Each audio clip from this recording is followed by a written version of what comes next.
Poglejmo v Sveto pismo. Marija obišče Elizabeto. Po angelovem oznanjenju se je Marija začela pripravljati na rojstvo Jezusa z dobrimi deli. Kmalu zatem se je odpravila na pot v hribovit svet. Hitela je v mesto na Judovem, stopila v Zaharijevo hišo in pozdravila Elizabeto. Ko je Elizabeta zaslišala Marijin pozdrav, se je dete veselo zganilo v njenem telesu. Elizabeta je bila polna Svetega Duha in je na ves glas vzkliknila: Blagoslovljena ti med ženami in blagoslovljen sad tvojega telesa.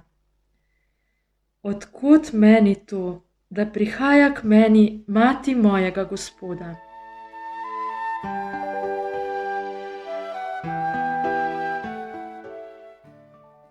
Marija pa je rekla: Moja duša poveličuje Gospoda in moj duh se raduje v Bogu mojem rešitelju.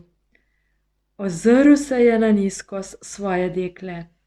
Glej, odslej me bodo blagrovali vsi rodovi. Velike reči mi je storil on, ki je mogočen in je njegovo ime sveto.